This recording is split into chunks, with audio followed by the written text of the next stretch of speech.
Bien-aimés, en plus de toutes ces armes, nous allons maintenant parler des armes prophétiques. Là, par contre, on ne va pas forcément lire, tu vas prendre juste les références. Les armes prophétiques. On a la louange. Dans Acte 16, verset 25 à 26. On a Paul et Silas qui étaient en prison. Et par la louange, bien-aimé, l'ange est venu les délivrer. Pendant qu'ils étaient en train de louer, ils étaient en train de rendre grâce à Dieu. Et Dieu est venu faire quelque chose. Il a envoyé son messager pour les libérer. Bien-aimé, par la louange, les murs de Jéricho sont tombés. Donc sache que la louange est une arme prophétique avec laquelle Satan peut être chassé. Amen. Nous avons aussi la grêle et le charbon de feu. Mais tu peux retenir le feu. Ça, je te dis ça parce que ça, c'est ce que tu connais. Quand le diable fatigue, on envoie le feu sur lui au nom de Jésus-Christ. Bien aimé, il y a eu un témoignage une fois. Une personne qui ne dormait pas. Non, une personne qui perdait ses papiers régulièrement. Et quand la base démoniaque a été cassée, quand nous avons envoyé le feu, tout ce qu'il avait volé, il a tout laissé. Par le feu, au nom de Jésus-Christ de Nazareth. Je vais donner le passage. Ça sera le psaume 18, versets 13 à 14. Chez toi, tu pourras lire. Et justement, une parole de Dieu, vous savez, Élie ou Élisée, il était sur une montagne en train de prier, et puis il y a des soldats qui venaient le fatiguer. Il a envoyé le feu. Je ne te demande pas d'envoyer le feu sur l'homme. Il faut envoyer le feu sur l'esprit, pardon. En montagne ici, on ne t'a pas demandé d'envoyer le feu sur l'homme. On dit d'envoyer le feu sur les esprits mauvais. Tu as compris? Bien-aimé, envoie le feu sur les esprits mauvais, pas sur l'homme. Quand j'envoie par contre le feu sur quelqu'un, quand je dis le feu de Jésus-Christ sur toi, ça veut dire que tu brûles de la présence du Saint-Esprit. C'est différent d'une attaque. Donc je demande pardon, je précise parce que je sais pourquoi je précise. Amen.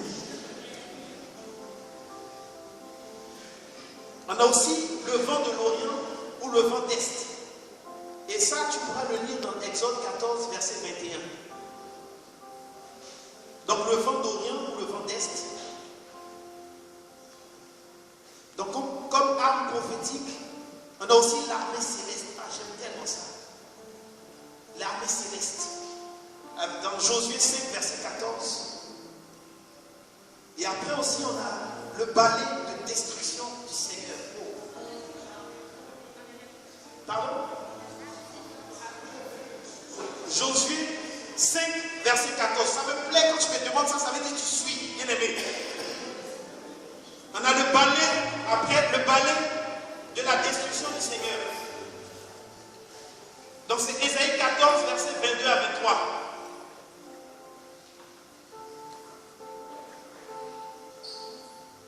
Après, on a la main de Dieu. Zacharie 2, versets 12 à 13.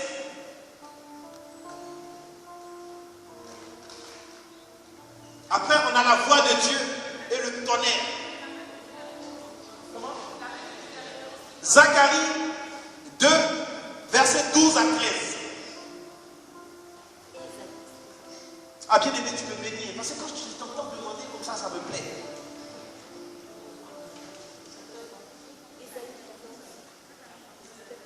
Donc après, on a la voix de Dieu et le tonnerre de Dieu. Le psaume 29, verset 8. On a aussi la foudre de Dieu.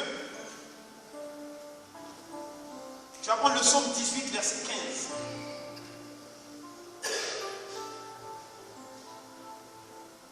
Est-ce que tu as bien marqué les armes prophétiques ou tu veux que je reprenne? Ok. Donc, les armes prophétiques, on a la louange. Acte 16, verset 25 à 26. On a la grêle et les charbons de feu.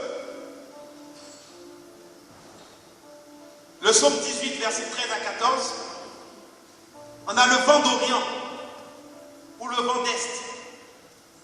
Exode 14, verset 21. On a l'armée céleste. Josué 5, verset 14. On a le balai de destruction du Seigneur. Ésaïe 14, verset 22 à 23. On a la main de Dieu. Zacharie 2, verset 12 à 13. On a la voix de Dieu et le tonnerre de Dieu. C'est le psaume 29, verset 8. On a la foudre de Dieu, qui est le psaume 18, verset 15. Bien aimé, est-ce que ça va? Tu vas me citer pas les armes prophétiques, mais les armes offensives. Là, je t'entends. L'annonce de l'évangile 1. Le fait de l'esprit 2. La prière de Jéricho 3. Le nom de Jésus-Christ. Le sang de Jésus-Christ. L'onction du Saint-Esprit. Donc, en fait, l'onction du Saint-Esprit, c'est en trois. Je te parlais de l'agir de Dieu, le choix de Dieu, l'agir de Dieu et le revêtement de l'Esprit. Tout ça, c'est compris dans l'onction. C'est bon, bien aimé? Et en dernier, maintenant, on a eu ce qu'on appelle les armes prophétiques. Bien aimé, on peut avoir toutes ces armes et puis ne pas avoir l'autorité. Alors qu'il est important d'avoir l'autorité de Dieu, bien aimé. C'est ce qui fait fuir Satan. J'ai dit, je peux être cette noire, ça ne veut pas dire que je suis un champion.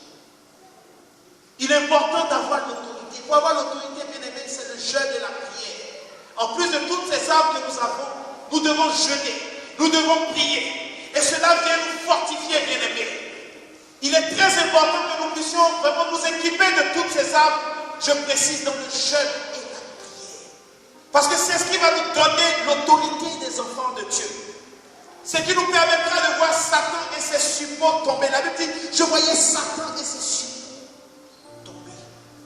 Bien aimé, c'est important. Est-ce que tu te sens béni? Est-ce que tu as bien pris note, bien aimé? Amen. Bien aimé, 2016, c'est comme ça que le Seigneur veut que tu commences l'année. Tout en étant équipé et en sachant de quoi tu es équipé. Amen.